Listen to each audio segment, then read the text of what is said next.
Assalamualaikum warahmatullahi wabarakatuh. Hai anak muda Surabaya, perkenalkan, nama saya Iwardo Haryanti, biasa dipanggil Riri.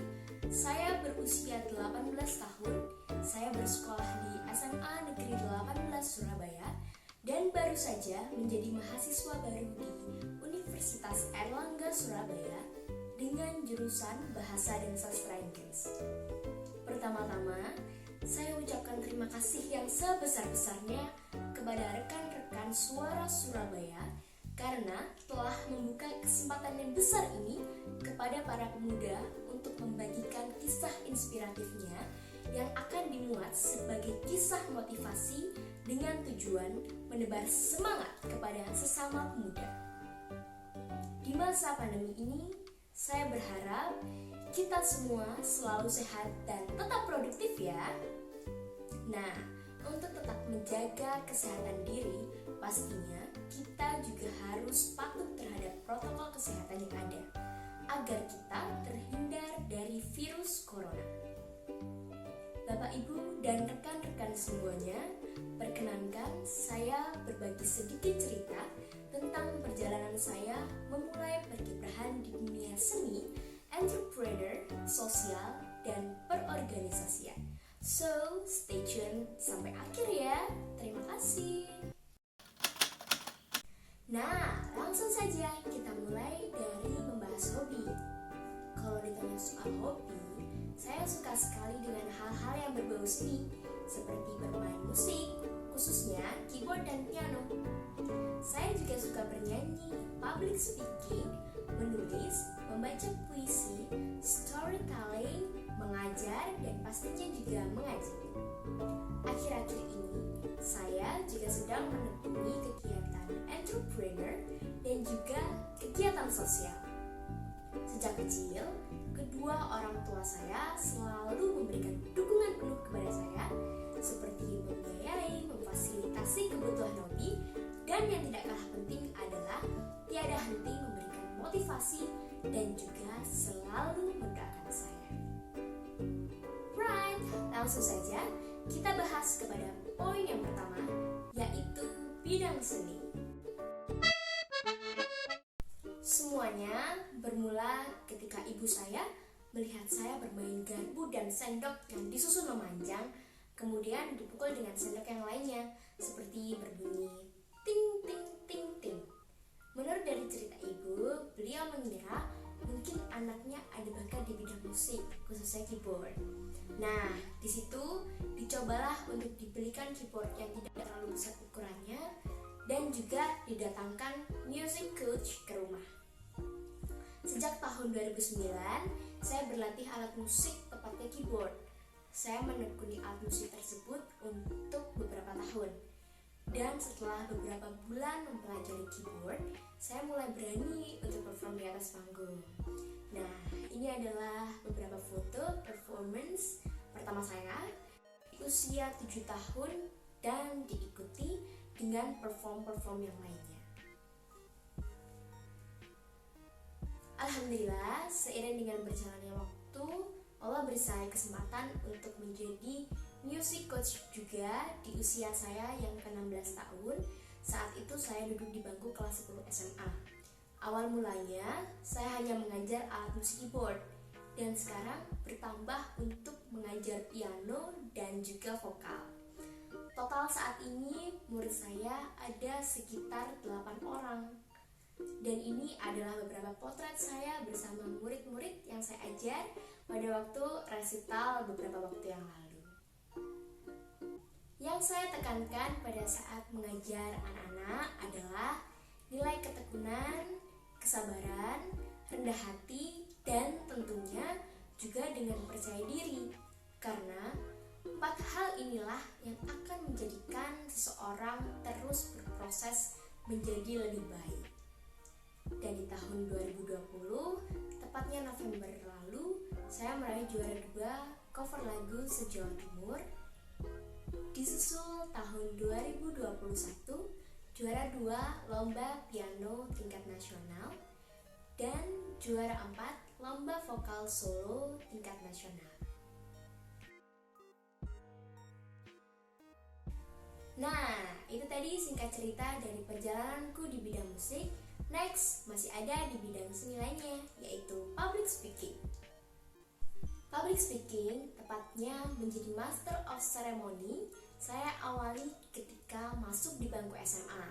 Sebelumnya, sudah pernah mencoba menjadi MC, namun masih ragu dan belum terlalu percaya diri.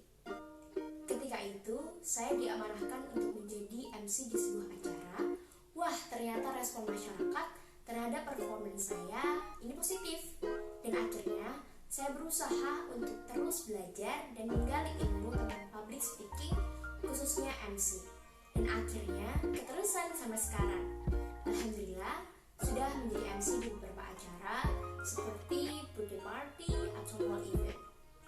Sesuai dengan life goal saya, yaitu be useful to the others, saya ingin menjadi MC yang selalu menyenangkan pendengarnya, dan beberapa kali juga alhamdulillah diberi kesempatan untuk berbagi ilmu dengan adik-adik yang baru belajar MC. For your information, menjadi public speaker ini adalah murni ajaran dari ibu saya, yang terkadang juga in her spare time, ibu saya menjadi Master of Ceremony dan pembaca puisi. Dan ini adalah beberapa dokumentasi saat saya menjadi Master of Ceremony. Dan alhamdulillah pernah masuk ke dalam 5 besar lomba public speaking yang diadakan oleh Mall Marvel di tahun 2018. Yap, langsung saja ke bagian puisi. Puisi ini juga menjadi bagian dari hobiku yang diajarkan oleh ibu. Ibu juga sangat mengemari bidang puisi. Alhamdulillah, beberapa kali juga mendapatkan prestasi dari bidang puisi, seperti juara 1 lomba puisi dan 10 besar lomba cipta baca puisi. And I'll do the best and try with hard work selama saya bisa. Saya menanamkan dalam diri saya bahwa opportunity not comes in other times in your life. Jadi, gunakan kesempatan sebaik mungkin selagi kita bisa. Semangat friends! Next, ke bidang lainnya, yaitu karawitan. Nah, karawitan juga menjadi salah satu hobiku. Sebagai siswa jurusan Bahasa dan Budaya, saya wajib turut serta melestarikan budaya bangsa agar tetap terjaga kelestariannya. Berikut adalah beberapa potret saat karawitan dan mendapat nominasi top 10 karawitan pada waktu itu. Awalnya, kegiatan ini hanya bersifat coba-coba. Karena di masa pandemi, tepatnya tahun lalu, sekolah masih libur dan saya tidak memiliki kegiatan. Karena mengajar pun saat itu juga masih di-cancel karena corona. Nah, maka dari itu, saya memutuskan untuk membuka Buket Store, tepatnya pada bulan Juli tahun 2020. Alhamdulillah, sedikit demi sedikit, usaha ini berjalan dengan lancar. Saya mulai usaha ini dengan membuat akun Instagram yang saya isi dengan foto-foto buket yang saya buat list harga dan opening discountnya. Dan ini adalah tampilan dari Instagram buketgift.id.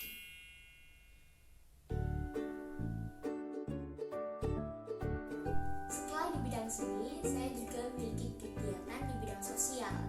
Perjalanan ini dimulai ketika saya duduk di kelas 9 SMP, tepatnya tahun 2017. Saya bersama dengan sahabat saya mengikuti program tahsin yang diselenggarakan oleh UMI Surabaya. 3 bulan lamanya, kami mengikuti pelatihan menjadi guru Al-Quran. Selama itu, kami mendapatkan ilmu yang sangat luar biasa, karena benar-benar dicetak sebagai guru Al-Quran yang sesuai dengan peradaban zaman. Nah, di foto ini terdapat saya dan teman-teman peserta lain saat tahsin di hari terakhir bersama dengan Ustaz. For your information, saat itu saya menjadi peserta termuda. Tapi alhamdulillahnya saat hari hatas tiba, yang pada waktu itu dites oleh almarhum Bapak Muzamil, Ketua UMI Surabaya, saya lulus taslim dan langsung menuju ke tahap selanjutnya, yakni tahap sertifikasi. Dan ini adalah foto di mana saya dan sahabat-sahabat saya bersama-sama sedang mengikuti sertifikasi Al-Quran Guru Metode UMI. Sertifikasi ini kurang lebih sekitar 3 hari dan kami keluar dengan mendapatkan sertifikat resmi dari UMI sebagai pengajar Al-Quran. Saat ini saya mengajar di TPQ Mushola Al-Ikhlas, tepatnya setiap hari Jumat. Saya begitu bahagia karena bisa mengajar dan berbagi ilmu kepada adik-adik yang selalu antusias dan semangat saat diberikan ilmu baru. Dan ini adalah beberapa potret saya dan murid-murid saya dengan menyelenggarakan event-event PHBI di Mushola. Dan kami para pengajar lah bersiap semua acara anak-anak. Alhamdulillah pada waktu itu saya diberi kesempatan oleh Allah SWT untuk menjadi juara 1 tahfidz wusta dan juga juara harapan 1 musabaqah hifdzul Quran. Saya cinta sekali dengan organisasi karena menurut pendapat saya pribadi, leadership dan teamwork itu sangat penting dalam penerapan kehidupan sehari-hari. Dan saya mendapatkan itu semua adalah dari mengikuti beberapa organisasi sejak duduk di bangku SMP. Saat itu saya kelas 8 SMP dan alhamdulillah terpilih menjadi Ketua Umum OSIS SMP Negeri 16 Surabaya periode 2016-2017. Wah, saya berusaha semaksimal mungkin untuk menjadi leader yang baik bagi teman-teman. Karena menurut saya, leader yang baik adalah seseorang yang berjalan bersamaan dengan anggotanya, bukan berdiri sendiri di depan para anggotanya. Dan ini adalah foto saat itu bersama dengan teman-teman OSIS SMP Negeri 16 Surabaya. Di waktu saya duduk di bangku SMA, alhamdulillah juga mendapatkan tanggung jawab sebagai Sekretaris 1 OSIS SMA Negeri 18 Surabaya. Dan ini adalah beberapa foto bersama OSIS inti dan teman-teman anggota OSIS SMA Negeri 18 Surabaya. Ini adalah saat dimana saya berkesempatan menjadi ketua panitia event tahunan di sekolah. Dan alhamdulillahnya beberapa proja sudah kami lalui dengan lancar dan juga sukses. Organisasi kedua di SMA yang saya ikuti adalah organisasi kerohanian Islam. Di organisasi kerohanian Islam ini saya diajarkan lebih tentang dunia keislaman, dan bersama dengan teman-teman rohis kami bersatu untuk memberikan citra Islam yang baik kepada teman-teman di lingkungan sekolah. Dan ini adalah beberapa foto bersama teman-teman kerohanian Islam. Selain OSIS dan rohis, di lingkungan rumah saya juga mengikuti kegiatan Karang Taruna dan termasuk juga sebagai aktivis Karang Taruna. Dan ini adalah beberapa foto saat mengkoordinir kegiatan 17 Agustus dan bersama teman-teman Karang Taruna. Nah, ini tadi adalah pembahasan mengenai perorganisasian yang saya ikuti. Saya bermisi untuk selalu bermanfaat dan membahagiakan orang-orang yang ada di sekitar saya. Saya belajar banyak dari organisasi. Dengan saya mengikuti organisasi yang ada di lingkungan sekolah maupun di lingkungan rumah, saya akan belajar menjadi pribadi yang lebih baik lagi dari segala apapun pastinya. Hal terkecil yang bisa dipelajari dari perorganisasian adalah saling menghormati dan saling membantu antar teman di organisasi. Dan pastinya hal itu akan menjadikan bahagia orang-orang di sekitar saya. Dan kita bisa menjadi orang yang bermanfaat untuk sesama kita. Terima kasih telah menyaksikan video perjalanan singkat saya. Mohon maaf apabila terdapat